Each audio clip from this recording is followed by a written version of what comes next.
A humble man breaks into a hospital and takes a young doctor by force.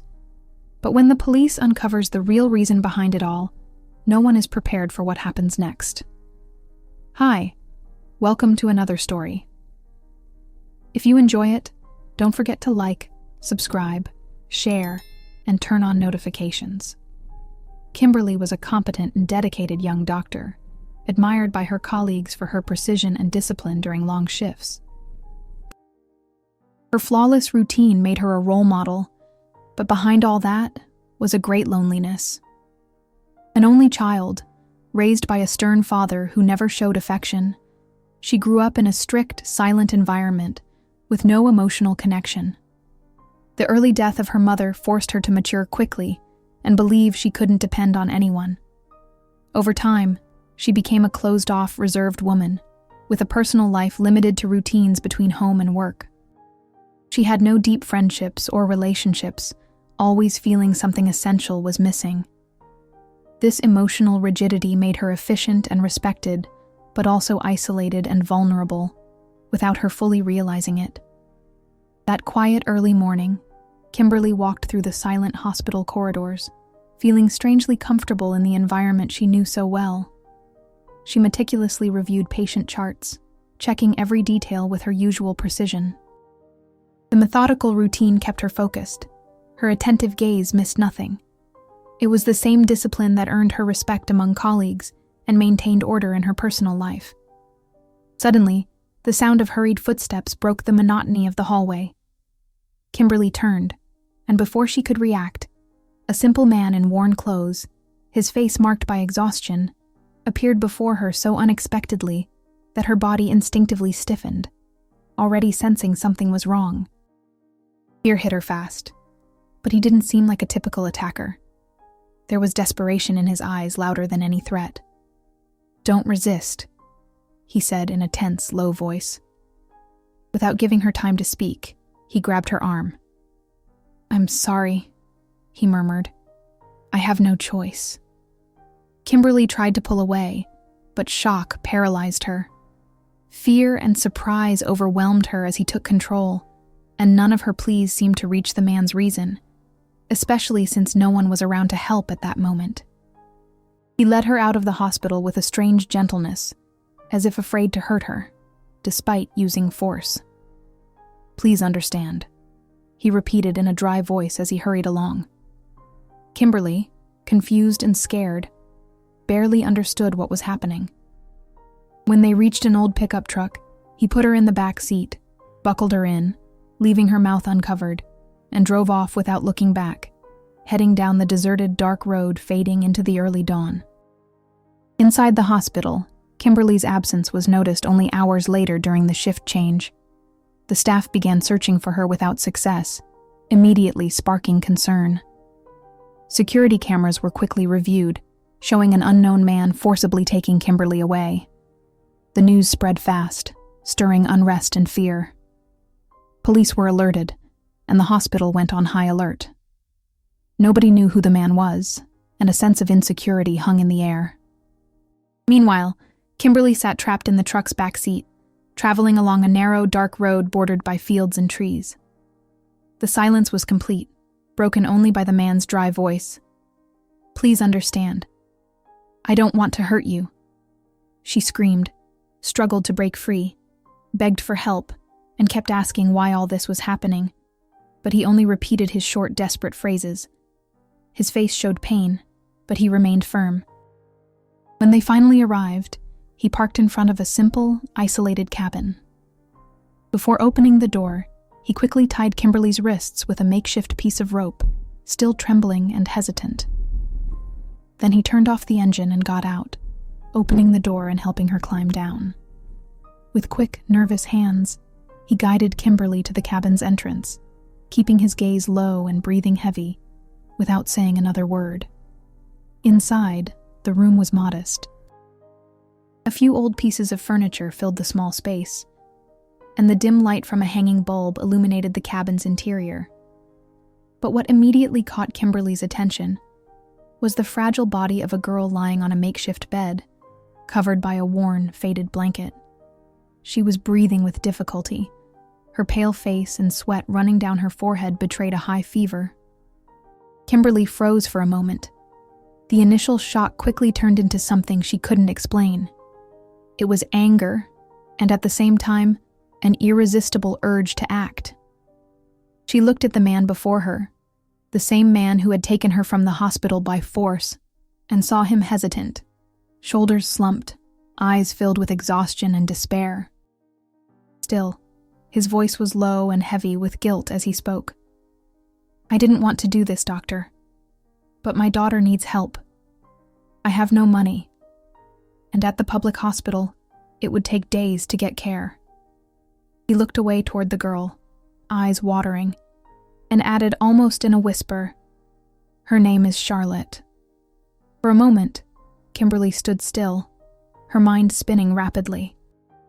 Her chest tightened, indignation at the kidnapping, fear for the situation she was in. But something in that scene and in his broken voice reached her unexpectedly. Without saying a word, she took a deep breath. There was no time for arguments. She had to act. "Untie my hands," Kimberly said firmly. The man hesitated, but then carefully loosened the makeshift tie still binding her wrists. "I'm not going to run away," Kimberly added. "But if I'm going to take care of your daughter, I need to be free to do that." The man just nodded, relief mingled with sadness on his face, and stepped back, letting her approach the girl. Kimberly knelt beside the bed. She brought her hand to Charlotte's forehead and felt the intense heat of the fever. The girl's chest rose and fell with effort. "She's dehydrated. Very weak," Kimberly murmured to herself, but loud enough for the man to hear. "I tried to give her water, but she can't drink properly," the man said, his voice faltering. "Help me, doctor, please." "You're going to help me too," Kimberly replied without looking at him, already assessing the few things around them. "What's your name?" she suddenly asked, without softening her tone, just to clarify. "Matthew," he answered, almost guilty. "Then listen, Matthew," Kimberly said, still focused on Charlotte. "If you really want to save your daughter, you'll have to follow everything I say without questioning." Matthew nodded quickly. "I will. I promise, doctor." Kimberly improvised a damp cloth, arranged the few supplies they had, and instructed Matthew. "Boil some water, but not too much, and find something to use as a bowl. We need to get her to drink little by little." Matthew ran off obediently. While he prepared everything, Kimberly watched Charlotte. "My God, what am I doing here?"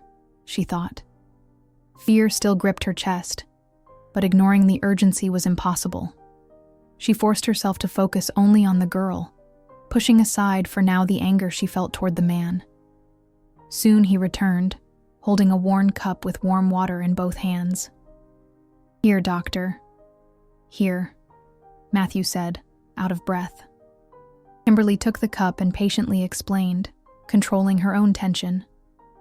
"Hold her head carefully. Tilt it back, but not too much. Now I'll give her just a little water." Matthew watched attentively, eyes full of anxiety and fear.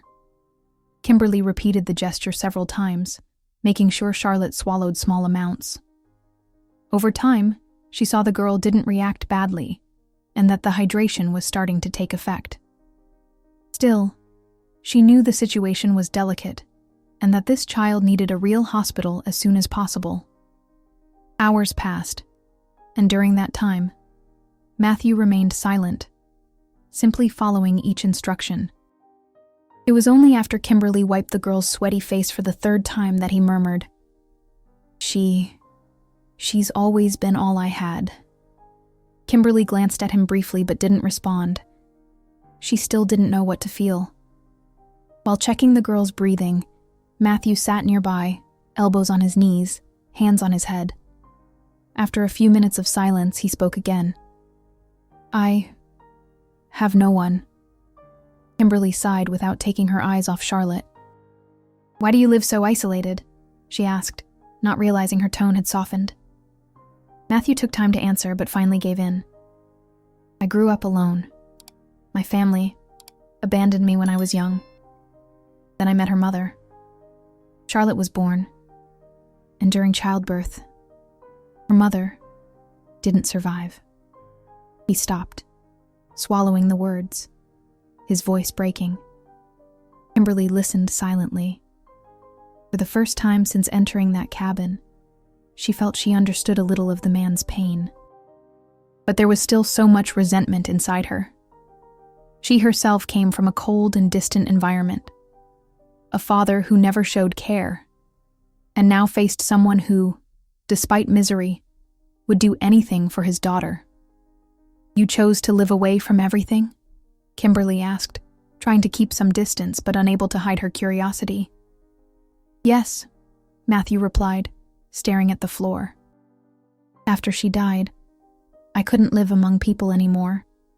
It was too much pain, too much guilt.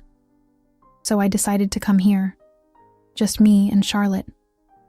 For the first time since arriving, Kimberly looked Matthew directly in the eyes. I never saw my father do half of what you did, she said almost as a confession. He never cared, never looked after me. I grew up alone even with him by my side. Matthew lifted his eyes, surprised by the sudden confession. I'm sorry, Doctor, he said with sincere respect. Kimberly took a deep breath. Now I understand why you did this, she admitted. But it doesn't change the fact that it was wrong. I know, Matthew said. I didn't want to do this to you. I just wanted to save Charlotte. The tension between them began to dissolve into something different, something more human. She still felt anger and fear, but couldn't deny she was facing a man who had lost everything, except his daughter, and for her, he was willing to do anything.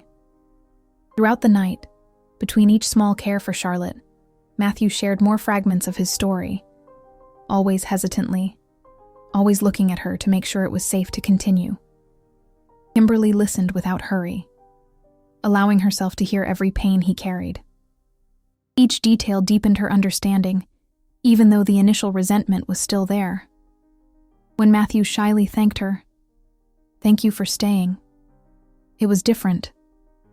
Kimberly knew he said it not only because she was helping, but because she didn't judge him right away.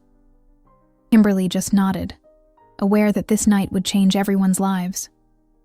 Meanwhile, police cautiously advanced along the dark path leading to the isolated cabin, following clues gathered after reviewing hospital footage and hearing staff accounts. The atmosphere was tense, and the silence of the early morning only heightened the sense of urgency. Flashlights cut through the darkness, illuminating bushes and uneven terrain as footsteps echoed in the quiet. The team positioned themselves around the small building, ready to act, expecting to find Kimberly in critical condition, injured or frightened. When they opened the door and entered, the scene before them shattered all assumptions. Kimberly was beside the bed, focused, actively caring for Charlotte, whose breathing, though weak, seemed more stable. Matthew, silent and attentive, helped as she directed, gently offering water. The room was simple, with no signs of violence or struggle, just the reflection of genuine desperation and a father's dedication trying to save his daughter. The lead officer frowned and exchanged surprised looks with the others. "This isn't what we expected," he murmured. Kimberly noticed the officers and raised her voice firmly without stopping her care. "I am Dr. Kimberly. Everything is under control, please listen." One officer approached cautiously, looked at Matthew and asked, "Why did you bring the doctor here by force?" Matthew took a deep breath, clearly nervous, but answered sincerely, "My daughter was very sick. I had no money to pay for a doctor, and the public hospital would take days. I didn't know what else to do." Kimberly immediately intervened, speaking calmly but decisively. He acted out of desperation. His daughter, Charlotte, was in serious condition when I arrived. I started treatment with the little we had. No crime was committed, just a desperate attempt to save a life. Her voice was clear and precise, making evident the gravity of the case and the lack of resources that led Matthew to act this way. This man is not a criminal. He's a father who did everything he could to protect his daughter. The police chief remained silent for a few seconds, considering what he had heard, then asked directly, "Doctor, do you intend to report the kidnapping?" Kimberly looked at Matthew and then back to the officers, her expression calm and determined. "No.